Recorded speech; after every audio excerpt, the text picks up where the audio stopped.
Oke, shalom teman-teman. Oke, mungkin di sini masih ada teman-teman yang baru hadir atau belum tahu namaku siapa. Jadi perkenalkan, namaku Veve. Nah, hari ini aku bakal sharingin satu topik firman. Nah, kalau minggu lalu kita belajar tentang mengasihi dalam perbedaan. Nah, hari ini kita akan belajar tentang, bisa tolong ditampilin? Kasih itu menegur. Oke.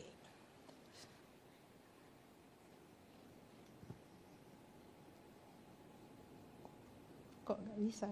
Bentar. Oke. Eh, ada sebuah fakta teman-teman, secara psikologis manusia tuh lebih memilih untuk menghindari konflik sehingga seringkali membiarkan kesalahan orang lain itu terus terjadi daripada harus menghadapi percakapan yang kurang nyaman. Nah, artinya banyak dari kita itu tahu teman kita salah, tapi kita pengen diem aja supaya ya kita tuh nggak perlu negur temannya kita, nggak perlu menghadapi situasi yang nggak nyaman antara kita sama temannya kita. Kira-kira di sini ada yang enggak yang pernah mengalami hal kayak gini? Waktu kalian tahu teman kalian melakukan kesalahan tapi kalian diem aja. Boleh angkat tangan yang pernah? Ada yang pernah? Oh, yes. Malu-malu. Oke, enggak apa-apa. Terima kasih untuk kejujurannya. Nah, tapi hari ini kita akan lihat kebenaran firman Tuhan itu seperti apa tentang menegur dengan kasih. Aku ngambil salah satu kisah di Alkitab, yaitu kisahnya Nabi Nathan sama Daud. Teman-teman pasti udah tahu banyak ceritanya Daud. Nah, Daud itu kan dulunya dari seorang gembala sampai dia diangkat menjadi raja, terus dia juga semasa hidupnya itu mengandalkan Tuhan terus. Nah, tapi dia tuh juga pernah jatuh ke dalam dosa. Nah, dosanya itu dia melakukan dosa dengan Batsyeba yang merupakan istrinya Uria. Dan Daud itu juga merencanakan untuk membunuh Uria dengan cara ya mengirimkan Uria tuh berperang di barisan paling depan supaya ya waktu perang Uria mati. Dan ternyata sungguhan terjadi apa yang direncanakan sama Daud itu. Nah, tapi setelah kejadian itu Tuhan itu mengutus Nathan untuk menegur Daud. Kita mau baca kisahnya sama-sama di 2 Samuel 12 ayat 1 sampai 12. Yang cowok yang ganjil, yang cewek yang genap ya. 1, 2, 3. Tuhan mengutus Nathan kepada Daud, ia datang kepada Daud dan berkata kepadanya,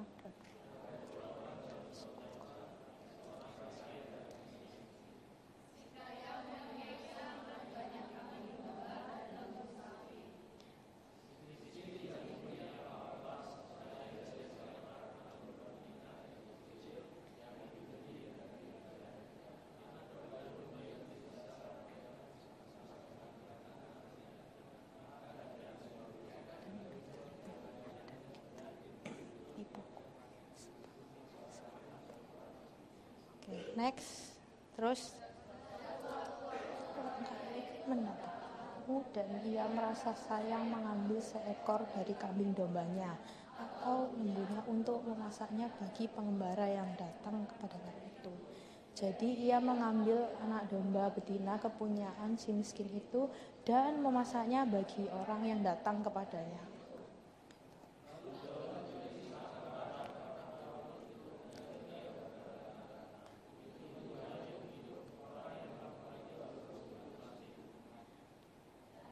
Anak domba betina itu harus dibayar gantinya 4 kali lipat karena ia telah melakukan hal itu dan oleh karena ia tidak kenal belas kasihan.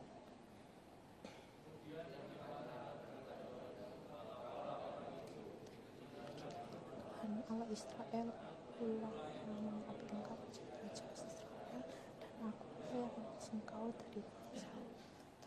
Aku berikan isi rumah tuanmu kepadamu dan istri-istri tuanmu ke dalam pangkuanmu. Aku telah memberikan kepadamu kaum Israel dan Yehuda, dan seandainya itu belum cukup, tentu kutambahkan lagi ini itu kepadamu. Kau menghina Tuhan dengan melakukan apa yang jahat di matanya. Uria orang itu kau biarkan ditewaskan dengan pedang, istrinya kau ambil menjadi istrimu, dan dia sendiri telah kau biarkan dibunuh oleh pedang Bani Am. Pedang tidak akan menyingkir dari keturunanmu sampai selamanya, karena engkau telah menghina aku dan mengambil istri Uria orang Het itu untuk menjadi istrimu. Ini malapetaka akan kutimpakan ke atasmu yang datang dari kaum keluargamu sendiri. Aku akan mengambil istri-istrimu di depan matamu dan memberikannya kepada orang lain. Orang itu akan tidur di istri. Sebab engkau telah melakukan secara tersembunyi, tetapi aku akan melakukannya hal itu di depan seluruh Israel secara terang-terangan. Oke, terima kasih. Dari ayat yang pertama teman-teman, Tuhan itu mengutus Nathan supaya dia datang ke Daud, buat negur Daud. Coba teman-teman bayangin kalau kalian tuh di posisinya Nabi Nathan. Kalian suruh kalian buat negur Daud, sedangkan Daud itu raja. Pasti kalian ketakutan, bisa jadi nanti kalau Daud nggak terima kalian tegur, Daud suruh pasukannya buat nangkep kalian atau membunuh kalian, itu kan pasti ya ada ketakutan-ketakutan tersendiri ya teman-teman. Nah, dibandingkan kalau misal kita yang menegur teman kita sendiri aja kadang kita sungkan, kadang kita takut ya, apalagi Nathan yang harus menegur Daud ya, sebagai seorang raja. Nah, terus caranya Nathan untuk menegur Daud itu dengan cara memberikan sebuah perumpamaan. Dari perumpamaan yang dikasih ini kan di ayat yang kelima Daud itu kasih respon. Kalau dia itu marah, dia kesel atas perbuatan yang diceritain dari perumpamaan yang dikasih sama Nabi Nathan tadi. Nah, setelah itu habis Daud kesel, Nabi Nathan itu ngomong juga kalau ya kamu orang itu, jadi nggak cuma berhenti sekedar ngasih perumpamaan terus biarin Daudnya sadar sendiri, tapi dia jujur sama Daud. Kalau ya kamu orang itu, terus dosanya apa? Ya Nathan itu juga kasih tahu di ayat yang ke-9 itu, yang kalau Daud itu sudah, mengapa engkau menghina Tuhan dengan melakukan apa yang jahat di matanya? Uria orang Het itu kau biarkan ditewaskan dengan pedang, istrinya kau ambil menjadi istrimu. Berarti kan artinya Nathan itu juga nggak sekedar cuman datang ke Daud terus ngasih perumpamaan terus ya berharap Daudnya sadar sendiri, tapi dia benar-benar ya ngasih tahu secara terang-terangan dan jujur sama Daud. Nah, dari ayat ini teman-teman kita tuh belajar kalau seringkali kita itu nggak menyadari dosa yang kita lakukan, tapi kita bisa melihat dosanya orang lain. Sama kayak Daud, waktu Daud dikasih perumpamaan, dia bisa ngelihat kalau orang ini salah kayak gini-gini, terus dia bisa ngasih respon kalau dia marah, bisa jadi dia juga akan menghakimi karena dia bisa melihat kesalahan orang lain. Tapi ya gitu, nggak sadar sama kesalahannya sendiri. Nah, yang kedua, Tuhan itu nggak langsung menghukum Daud, tapi Tuhan itu mengutus Nathan untuk ya menegur Daud supaya Daud itu sadar dulu dosa yang dia perbuat itu apa. Yang ketiga, saat kita menyembunyikan dosa dari Tuhan, ya Tuhan itu pasti tetap tahu gitu loh. Kita misalnya menyembunyiin dosa dari teman kita di kampus, di komsel, tapi ya rapi-rapi kita menutupi itu dari orang-orang sekitar kita, Tuhan itu pasti tahu. Dan sama halnya kayak di cerita ini, saat Daud itu melakukan dosa secara tersembunyi, Nabi Nathan itu dikasih tahu sama Tuhan kalau ya Daud tuh habis melakukan dosa ini. Terus akhirnya makanya Nabi Nathan bisa menegur Daud. Terus yang keempat, saat Daud sudah bertobat, Tuhan itu pasti mengampuni teman-teman. Tapi ya setiap dosa yang dilakukan itu pasti ada konsekuensinya. Kalau dari cerita ini tuh di ayat yang ke-10 sama ke-11, kalau pedang itu tidak akan menyingkir dari keturunanmu sampai selama-lamanya. Karena engkau telah menghina aku dan mengambil istri Uria orang Het itu untuk menjadi istrimu. Beginilah firman Tuhan, bahwasanya malapetaka akan kutimpakan ke atasmu yang datang dari kaum keluargamu sendiri. Aku akan mengambil istri-istrimu di depan matamu dan membiarkan orang itu akan tidur dengan istrimu di siang hari. Ya artinya setiap dosa yang kita lakukan ya kita pasti harus menerima konsekuensinya. Jadi kalian siap nggak siap ya apapun yang dosa yang kalian lakukan dan nanti saat ada konsekuensinya ya kalian harus mau menerima itu.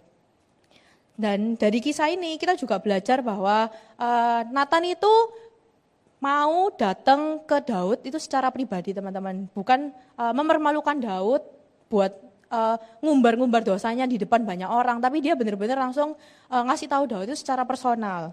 Terus Nathan juga pastinya menggunakan hikmatnya Tuhan saat dia mau menegur Daud. Nah, di Galatia 6 ayat 1 itu berbunyi bahwa saudara-saudara, kalaupun seorang kedapatan melakukan suatu pelanggaran, maka kamu yang rohani harus memimpin orang itu ke jalan yang benar dalam roh lemah lembut sambil menjaga dirimu sendiri, supaya kamu jangan kena pencobaan. Nah, artinya teman-teman, saat kita ngelihat temannya kita jatuh dalam dosa atau melakukan sebuah dosa, ya kita harus mau menegur mereka, kita harus mau mengarahkan mereka ke arah yang benar lagi, dengan ya roh lemah lembut itu. Dan ya kita perlu tetap waspada terhadap diri kita sendiri. Karena kita ini ya manusia teman-teman, yang kadang sewaktu-waktu ya bisa aja kita tuh jatuh dalam pencobaan yang sama atau jatuh juga dalam dosa. Nah maka itu kita ya perlu tetap rendah hati dan nggak sombong, supaya saat kita ditegur dan diingatkan kita juga mau untuk merenungkan itu dan menerima itu. Nah, dalam roh lemah lembut itu bukan berarti kita itu lemah, terus kita itu gak bisa menegur orang lain, gak boleh menegur orang lain. Tapi roh lemah lembut itu roh yang memampukan kita untuk punya sikap yang sabar, tetap mau rendah hati dan gak mudah emosi saat ya kita melihat orang lain itu melakukan sebuah dosa. Lemah lembut sama lemah gemulai itu sesuatu hal yang berbeda teman-teman. Kadang mungkin ada yang ngira itu tuh sama lemah lembut sama lemah gemulai. Kalau lemah gemulai itu lebih ke arah gerakan fisik, gerakan tubuh. Contohnya kayak orang yang nari kan biasanya badannya apa ya nyebutnya, lentur mungkin, lentur atau luas kayak gitu. Nah, sementara kalau roh lemah lembut itu karakter di dalam diri kita yang bisa kita pakai waktu kita tuh lagi di saat-saat kayak tadi contohnya menegur atau di saat kita lagi ada konflik, gimana sikap hati kita. Sebagai contohnya ya, kalau di roh lemah lembut itu saat kita lagi ada konflik sama temannya kita atau keluarga kita memilih buat ngambil respon tetap sabar, bukan menjawab dengan kata-kata yang langsung menghakimi atau langsung marah-marah. Terus ini Amsal kita mau baca di Amsal 27 ayat 5 sama 6. 1, 2, 3. Lebih baik teguran yang nyata-nyata daripada kasih yang tersembunyi. Seorang kawan memukul dengan maksud baik, tetapi seorang lawan mencium secara berlimpah-limpah. Oke.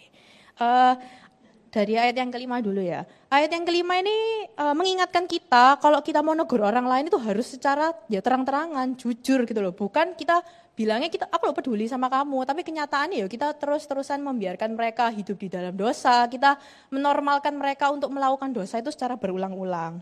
Nah, dan yang pastinya bukan saat kita tahu teman kita jatuh ke dalam dosa, bukan kita malah gosipin mereka sama teman-teman yang lain. Nah, soalnya gosip sama menegur itu hal yang berbeda teman-teman. Kalau gosip itu biasanya kita tuh membicarakan kesalahan orang lain ke membicarakan kesalahan seseorang ke orang lain yang nggak bersangkutan. Tapi kalau kita menegur, kita itu akan langsung ke orangnya yang salah, terus kita kasih tahu kesalahan mereka apa. Nah, yang kedua, kalau gosip itu tujuannya menyebarkan informasi atau keburukannya orang lain. Sedangkan kalau kita menegur, ya tujuannya pasti untuk menolong mereka, memulihkan mereka, atau juga membangun supaya mereka tuh ya gak terus-terusan hidup di dalam dosa tadi. Terus, gosip itu juga dilakukan di belakang orang yang melakukan kesalahan. Jadi orangnya nggak tahu kalau kita ngomongin mereka. Tapi kalau menegur ya kita lakukan secara langsung dan terbuka sama orang tersebut dan dengan kasih. Terus gosip itu juga pastinya bisa merusak reputasi atau pandangannya seseorang terhadap orang tersebut. Karena kan kita kalau gosip pasti ngasih tahu yang jelek. Kita ngomongin orang yang jelek, akhirnya orang beranggapan kalau orang itu ternyata memang kayak gitu ya. Ternyata orang itu memang kayak orang itu mencekno, orang itu ngeselin atau sebagainya. Nah, tapi kalau menegur, kita tuh bahkan berusaha untuk memulihkan hubungan dan ya membantu untuk bertumbuh.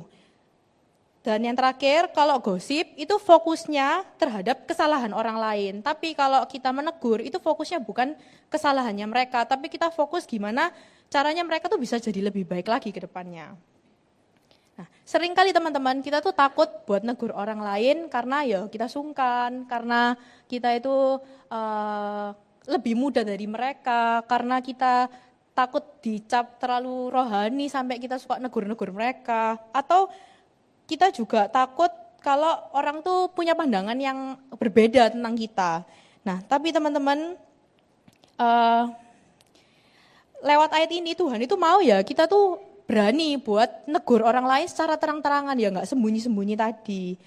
Dan Tuhan mau saat kita menunjukkan kasih itu bukan sekedar dari kata-kata manis yang kita bisa kasih, puji-pujian, tapi ya dengan cara ya membiarkan mereka nggak terus-terusan hidup di dalam dosa.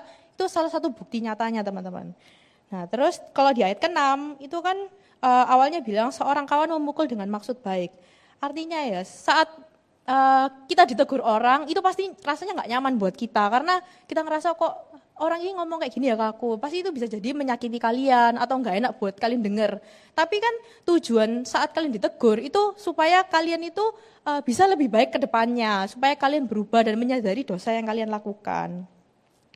Jadi teman-teman, teguran itu jauh lebih berharga daripada sekedar kalian cuma ngasih kata-kata manis atau puji-pujian ke orang-orang di sekitar kalian. Terus ini, seperti apa orang yang ditegur seharusnya sikap apa yang dimiliki? Yang pertama itu harus mau rendah hati teman-teman. Rendah hati itu punya sikap yang mau belajar, terus mau mendengarkan dan mau mengevaluasi diri ketika dikasih tahu. Bukan kalau misal dikasih tahu terus kalian malah jawab seenaknya kalian, terus kalian merasa bahwa diri kalian tuh benar dan nggak mau dengar atau nerima masukan dari orang lain. Nah, yang tadi kan aku juga bilang tentang mau mendengar. Nah, itu ada di ayat Yakobus 1 ayat 19 di mana berbunyi, hai saudara-saudara yang kukasihi, ingatlah hal ini. Setiap orang hendaklah cepat untuk mendengar, tetapi lambat untuk berkata-kata, dan juga lambat untuk marah. Ya artinya ya Tuhan mau tuh kita itu nggak cuman cepat ngomong tok, tapi Tuhan itu mau ya kita ya cepat mendengarkan tadi. Tapi ya untuk saat kita menjawab ya Tuhan maunya kita tuh lambat. Dan Tuhan itu ya nggak mau kalau kita tuh gampang marah, apalagi saat kita tuh dengar orang lain marah-marah terus kita ikutan marah-marah juga, itu ya nggak boleh teman-teman. Terus sikap yang kurang rendah hati itu biasanya ciri-cirinya itu ya saat ditegur bisa langsung suka marah-marah, terus langsung ngasih pembelaan sebanyak-banyaknya kalau aku tuh nggak salah, aku tuh kayak gini-gini. Terus habis itu bahkan juga bisa menyerang balik orang yang negur kalian, kayak membalikan keadaan gitu loh. Jadi anggapannya kalian dikasih tahu terus aku nggak terima, akhirnya tak balikin ke orangnya. Terus dan merasa kalau diri itu nggak pernah salah, jadi akhirnya nggak terima untuk ditegur. Nah, kenapa kok kita itu perlu menegur orang lain? Yang pertama, kasih itu nggak membiarkan orang untuk terus-terusan hidup di dalam dosa, teman-teman. Kalau kita membiarkan teman-temannya kita, terutama di Komsel, itu hidup di dalam dosa ya, kita perlu cek, kita benar-benar mengasihi mereka atau enggak sih. Soalnya kalau kita membiarkan mereka hidup dalam dosa ya artinya kita ya sama-sama enggak mengasihi mereka gitu loh. Karena kan mereka ya akan melakukan itu dan menjadi kebiasaan buruk juga buat mereka. Perumpamaannya tuh sama kayak dokter sama pasiennya. Seorang dokter yang mengasihi pasiennya, dia tuh pasti jujur. Kayak ngasih tahu, oh kamu tuh sakit ini, kamu harus nggak boleh makan ini, kamu harus minum obat berapa hari sekali dan bla bla bla bla. Tujuannya apa ya? Supaya ya pasiennya itu bakal cepat sembuh, bisa pulih lagi, bisa beraktivitas lagi. Kalau dokternya nggak jujur sama pasiennya tentang sakit apa yang dialami, terus harus bagaimana ya, pasiennya bakal hidup seenaknya sendiri. Akhirnya ya nggak tahu, ya begitu. Terus begitu juga sama tentang kasih teman-teman. Kalau kita mengasihi orang lain, kita tuh nggak mungkin membiarkan ya mereka nyaman hidup di dalam dosa. Kita pasti ngasih tahu mereka dengan ya tadi yang roh lemah lembut itu, seperti di ayat Galatia 6 ayat 1. Terus yang kedua, salah satu bentuk kepedulian. Saat kita benar-benar peduli sama teman kita nggak akan membiarkan mereka tuh melakukan hal yang buruk yang bisa merusak kebiasaan mereka atau hidupnya mereka. Sama seperti orang tua yang menegur kita ketika kita lagi salah atau kita melakukan sesuatu hal yang nggak benar. Ya pasti rasanya nggak enak ditegur, pasti ngeyel, kok aku sih ditegur saya, kenapa aku diomeli. Padahal kenyataannya ya karena mereka sayang sama kita, karena mereka peduli sama kita ya makanya kita ditegur. Jadi ya kita perlu belajar juga untuk menerima saat kita tuh ditegur, karena itu ya bukti kalau mereka tuh peduli sama kita.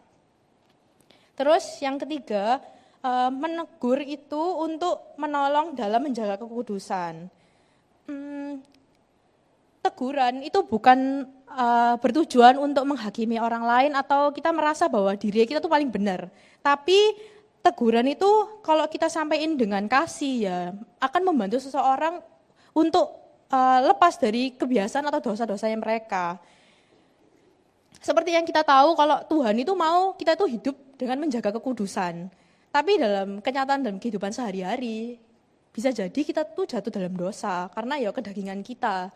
Nah makanya dari itu Tuhan tuh kasih kita komunitas atau teman-teman kita di sekeliling kita ya tujuannya ya supaya saling mengingatkan saat kita jatuh kita bisa diingatkan, saat teman kita jatuh kita juga bisa mengingatkan mereka juga.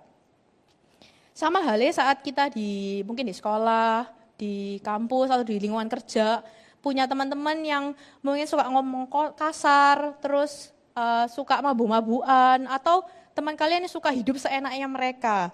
Nah, kalau kita membiarkan mereka ya artinya kita nggak peduli gitu loh sama mereka. Kita ya wis kayak ya udahlah terserah mereka ya, dan itu bukan kasih, teman-teman.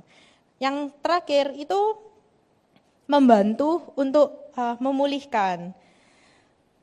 Kenapa kok bisa? Karena seringkali atau beberapa orang itu jatuh ke dalam dosa itu bukan karena mereka mau melakukan itu, tapi karena mereka sedang kecewa, karena mereka kebawa arus lingkungan mereka. Jadi ya kita sebagai teman-teman di komsel atau teman-teman di sekitar mereka ya harus mau untuk mengingatkan mereka, terus menguatkan mereka, atau kita juga bahkan mau nemeni mereka buat supaya mereka tuh nggak hidup lagi di dalam dosa. Sama halnya kayak kalau di sini kan ada murid sama pemurid. Ya kalian kan pasti pemurid kalian bakal ngingetin kalian terus kalau kalian supaya kalian jangan kayak gini-gini ya, supaya kalian tuh lebih baik lagi ke depannya. Jadi teman-teman kita tuh perlu menegur karena ya itu kebenaran yang harus kita sampaikan. Tapi masalahnya ya gimana caranya kita itu bisa menegur orang lain itu. Yang pertama itu menegur itu dilakukan secara private, teman-teman, bukan dilakukan saat lagi kumpul-kumpul atau lagi rame-rame. Itu ada di ayat Matius 18 ayat 15 di mana berbunyi bahwa apabila saudaramu berbuat dosa, tegurlah dia di bawah 4 mata. Jika ia mendengarkan nasihatmu, engkau telah mendapatkannya kembali. Nah, artinya apa ya? Saat kita menegur, Tuhan itu maunya kita ya wes cuman aku dan kamu, bukan aku kamu terus dia. Terus kan kayak gitu kan ya nggak sesuai sama firman-Nya Tuhan toh. Terus dan di kalimat yang kedua kan juga bilang kalau ia mendengarkan nasihatmu, engkau telah mendapatkannya kembali. Nah, kalau kita saat kita setelah menegur mereka, ternyata mereka juga mau mendengarkan apa yang kita sampaikan, kita teguran kita, ya berarti kita sudah berhasil menarik mereka kembali ke jalan yang benar gitu loh. Nah, apa akibatnya kalau kita itu negur saat kumpul-kumpul? Itu ada beberapa. Yang pertama, orang itu pasti nggak mau dengerin kita karena ya kita negur terkesan mempermalukan mereka saat kita lagi kumpul-kumpul. Yang kedua, ya orang akan nggak suka sama kita karena ya tujuannya kita bukan untuk memulihkan mereka, tapi untuk nyebarin keburukannya mereka. Terus yang ketiga, itu bisa jadi salah paham, karena yang awalnya kita maksudnya baik, supaya mereka ini bertobat, mereka ini berubah, malah kita itu terkesan untuk mempermalukan mereka tadi. Contoh ya teman-teman, saat kita kumpul-kumpul bareng sama teman, terus kamu bilang, kamu kok sekarang jarang saat teduh ya? Kan pasti dia malu toh, ya aku ditegur kayak gitu, aku ya nggak mau sih, aku pasti pergi paling ya, mungkin. Tapi kemungkinan besar pasti kayak gitu.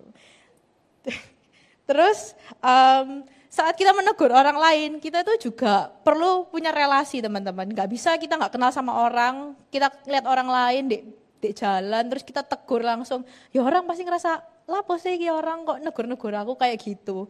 Kan kayak aneh gitu loh teman-teman, misalnya kita gak punya relasi. Jadi ya saat kita mau negur orang, kita tuh perlu bangun relasi dulu sama orangnya supaya ya orang itu juga akan mau menerima apa yang kita kasih tahu. Yang kedua itu cari waktu yang tepat. Cari waktu yang tepat ini, ya kita jangan menegur orang lain saat kita tuh sedang emosi, saat kita sedang kesel sama mereka. Terus kita juga bisa menentukan tempat yang aman dan nyaman buat kita ngobrol sama mereka ini di mana. Karena kalau kita menegur mereka saat kita lagi emosi, kita tuh pasti cenderung menuduh mereka, menghakimi mereka, bukan kita malah menasehati mereka dengan benar.